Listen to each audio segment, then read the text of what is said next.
Hoje nós vamos conversar sobre o ponto em que estamos em nossa relação com Jesus, sobre o que tem sido a nossa vida, sobre o que temos feito da nossa jornada espiritual, desde o momento em que ouvimos dele a mensagem da Boa Nova. E para isso, vamos voltar à Galiléia de 2000 anos atrás, às margens do lago Tiberíades, e relembrar um encontro muito emocionante que se deu entre um poderoso senador do Império Romano, Públio Lentulus, e Jesus.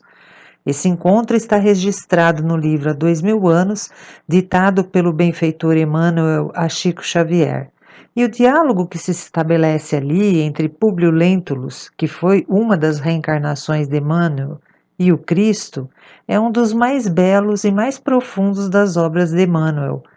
A nossa intenção de revisitar hoje esse encontro é que também nós possamos ser alcançados pelas palavras do Mestre e estejamos conscientes do quanto nos cabe dar de testemunho e de esforço para nos alinhar com a lei divina. Como ponto de partida para a nossa reflexão, vamos nos servir do seguinte trecho desse diálogo, quando Jesus diz para Públio Lentulus: depois de longos anos de desvio do bom caminho, pelo sendal dos erros clamorosos, encontras hoje um ponto de referência para a regeneração de toda a tua vida. Está, porém, no teu querer aproveitá-lo agora ou daqui a alguns milênios. Disse Jesus a Públio Lentulus. Assim como Públio, todos nós, em algum momento da nossa existência, tivemos esse primeiro contato mais direto com a mensagem de Jesus. E o que temos feito desde então? Cada um de nós vem fazendo determinado caminho, dependendo das nossas escolhas. Alguns aproveitaram esse contato com Jesus mais prontamente, fizeram disso uma alavanca de ascensão e hoje já operam em faixas muito superiores da vida, amparando inclusive a gente, nós que ficamos aqui na retaguarda. Outros estão resistindo durante alguns séculos e até há milênios. Públio, por exemplo, ao invés de escolher o reino de Deus de que falava Jesus, escolheu o reino de César. Tomou sobre os ombros o jugo pesado do mundo, com suas ilusões e decepções. Por causa da sua relutância em se transformar, colheu muitas dores e dificuldades. Precisou de alguns séculos para acolher de fato aquela visita de Jesus, que num primeiro momento ele não soube aproveitar. Somente depois que ele respondeu aquele chamamento no seu coração, ele realmente transformou os rumos do seu destino. Após ter sido o senador Públio Lentulus na época de Jesus, ele reencarnou como escravo Nestório no século II, depois filósofo Basílio no século III, bispo de Reims no século V, padre Manuel da Nóbrega no século XVI, padre Damásio no século XVII, educador Jean-Jacques Turvail no século XVIII e padre Amaro no século XIX. No plano espiritual, foi o espírito responsável pela obra mediúnica de Chico Xavier no século XX e hoje está reencarnado desde 2000. Deverá trabalhar ou está trabalhando como professor. Aos poucos, ele foi se transformando e edificando o reino de Deus em seu coração, porque, como nos esclarece a doutrina espírita, o reino de Deus não é algo que se encontra pronto numa determinada localização geográfica. É uma edificação espiritual interna e gradual. Aos poucos, o homem vai se esclarecendo, se transformando, assimila o reino de Deus e manifesta isso ao seu redor. E nós temos muito em comum com o Públio de há 2000 anos. Assim como ele naquele momento, nós ainda trazemos o orgulho, as ilusões, a vaidade, as barreiras que nos impedem de ter um contato mais íntimo com Deus. E estamos tentando, há alguns séculos, fazer desse encontro com a mensagem de Jesus um caminho que nos conduza a novos patamares de vida. É certo que todos nós estamos destinados ao reino de Deus, mas está no querer de cada um de nós aproveitarmos agora a oportunidade de romper com as algemas do passado, de obter colheitas menos amargas para as próximas existências ou continuar relutando como Públio Lentulus. A pergunta que devemos nos fazer é: quando queremos chegar lá? Até que ponto estamos fechados com o Cristo? Nossa ligação com Ele é superficial ou profunda?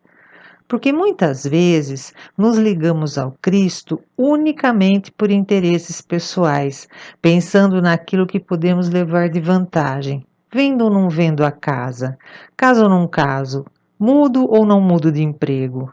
Muitas vezes nos aproximamos de Jesus para fazer consultas. Eu confesso que ainda não consegui me desvincular desse tipo de interesse. E esse é um contato muito superficial perto da grandeza de Jesus. Nós gostamos do Cristo que cura, que faz milagres. Queremos tirar benefícios dele. E não nos importamos muito com o Cristo guia e modelo da humanidade. Ao passo que aquele que vive a mensagem do Cristo, essa mensagem se traduz em autocura, em autolibertação. Devemos entender que Jesus não é uma figura para ser idolatrada, mas uma mensagem para ser vivida diariamente. Para isso acontecer, nós precisamos querer. E falar de querer é falar de vontade. Na questão 117 do Livro dos Espíritos, Kardec questiona os espíritos. Depende dos espíritos progredirem mais ou menos rapidamente para a perfeição? E eles são objetivos na resposta.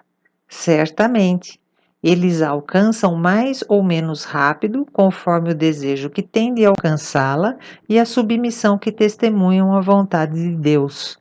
Ou seja, depende do nosso querer. É a vontade que define a velocidade da nossa evolução. E se a nossa vontade estiver em sintonia com a vontade superior, ganharemos um impulso extra nesse movimento de ascensão, porque trilharemos esse caminho com mais certeza, com mais clareza do que buscamos.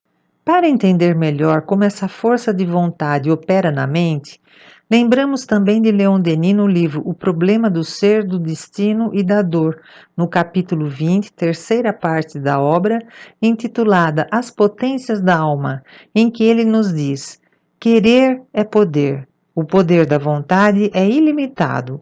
O homem consciente de si mesmo, de seus recursos latentes, sente crescerem as suas forças na razão dos seus esforços, sabe que tudo o que de bem e bom desejar há de mais cedo ou mais tarde realizar-se inevitavelmente, ou na atualidade, ou na série das suas existências, quando seu pensamento se puser de acordo com a lei divina.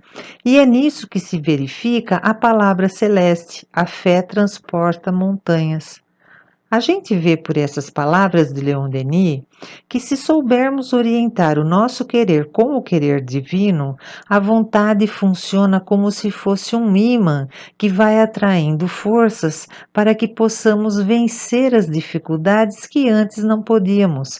Naturalmente, esse processo vai demandar de nós paciência, perseverança e tempo. E aí, Leon Denis lembra o ensinamento de Jesus que está no capítulo 17 de Mateus. Pois eu vos digo em verdade, se tiverdes fé do tamanho de um grão de mostarda, direis a esta montanha: transporta-te daqui para acolá, e ela se transportará, e nada vos será impossível. O Evangelho segundo o Espiritismo, no capítulo 19, intitulado justamente A Fé que Transporta Montanhas, também define para nós a fé como esse querer e nos explica que essas palavras, a fé remove montanhas, devem ser entendidas no sentido moral. As montanhas que a fé transporta são as dificuldades, as resistências, a má vontade. Vejamos o que diz o Evangelho segundo o Espiritismo.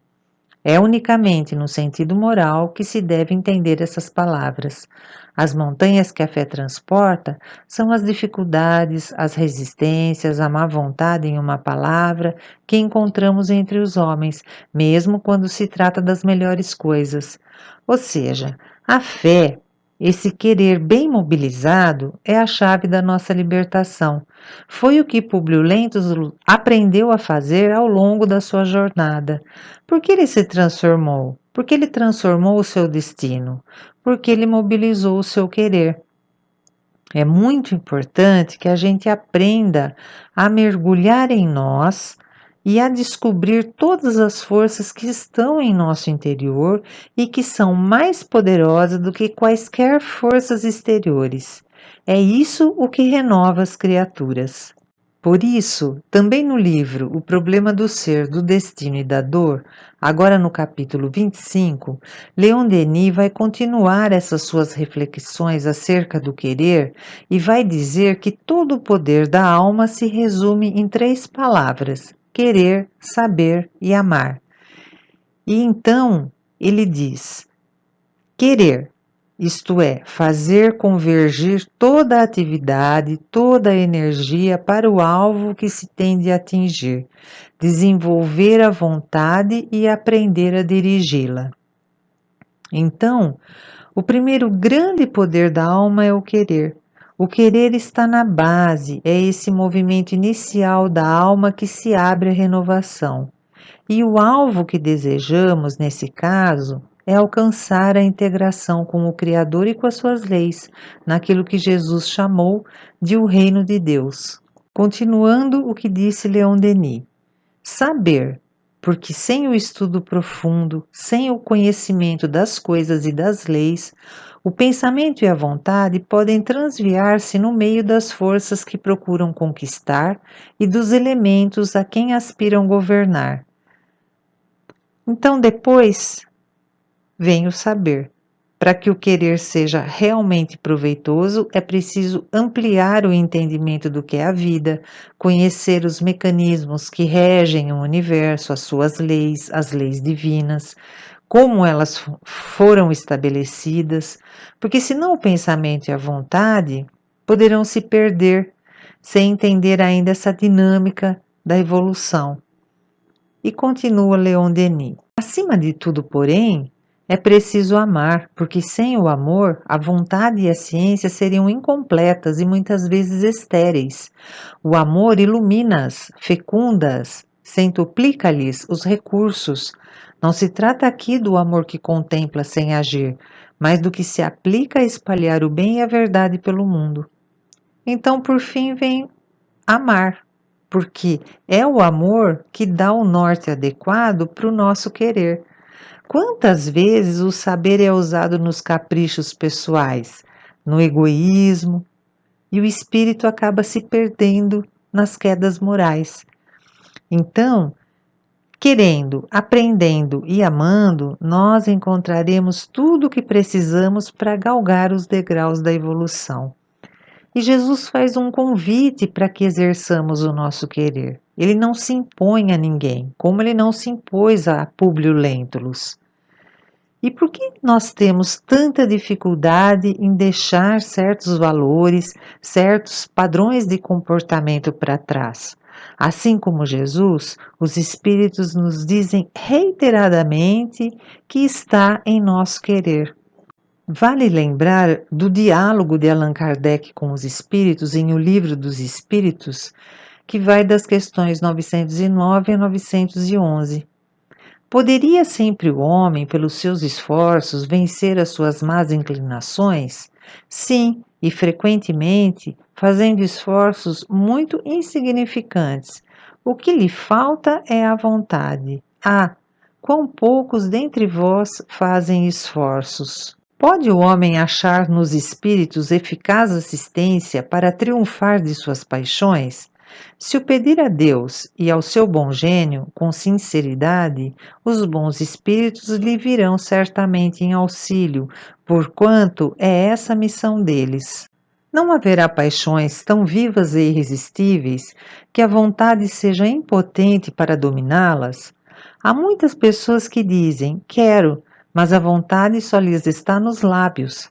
Querem, porém muitas satisfeitas ficam, que não seja como querem. Quando o homem crê que não pode vencer as suas paixões é que seu espírito se compraz nelas, em consequência da sua inferioridade. Compreende a sua natureza espiritual aquele que as procura reprimir. Vencê-las é, para ele, uma vitória do espírito sobre a matéria.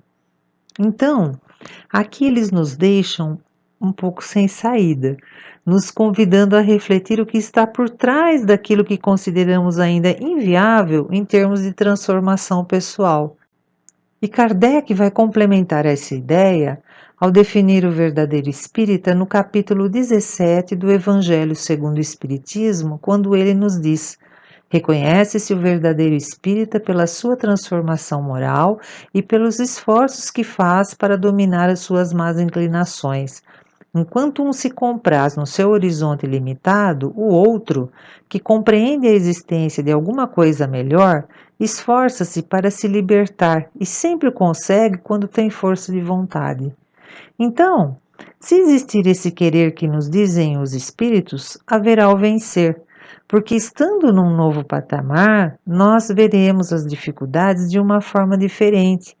A felicidade e a paz que antes projetávamos nos outros ou nas circunstâncias, nós passaremos a transportar para o nosso interior, conscientemente, passando a definir o que fazemos de fato do nosso destino e do nosso estado de espírito. Somente assim haveremos de desenvolver uma paz e uma felicidade duradouras, porque elas estarão protegidas de todas as intempéries pela estrutura interna que nós mesmos construímos. Onde quer que estivermos, no corpo ou fora dele, estaremos transportando conosco esse reino edificado solidamente em nosso coração. E o que fortalece esse motor do nosso ser, que é a vontade, vem do estudo, da prece, do conhecimento de nós mesmos, do serviço no bem. Quanto mais fortalecida essa vontade, mais forças atrairemos para nós mesmos, para que possamos avançar e vencer todos os desafios que a vida apresenta. Como Públio Lentulus, que aprendeu a mobilizar o seu querer e prosseguiu nas orientações de Jesus. Somente isso explica sua tamanha força nas tantas e tantas vidas de testemunho e de doação que vieram a seguir. Vamos então refletir como está o nosso querer, o que está por trás do não consigo perdoar isso, não consigo vencer aquilo. Vamos refletir quanto temos exercitado o poder da vontade, quanto temos aproximado os nossos destinos das correntes do bem. Já temos o nosso conhecimento enriquecido pelo Evangelho e ampliado pela doutrina espírita. Que saibamos aproveitar essa oportunidade única na nossa trajetória de acolher definitivamente o encontro com Jesus agora. Que o Mestre nos abençoe e nos inspire para que saibamos ser uma nova criatura a cada dia e que o nosso querer esteja enfim associado ao querer e à vontade divina. Eis aí toda a nossa força.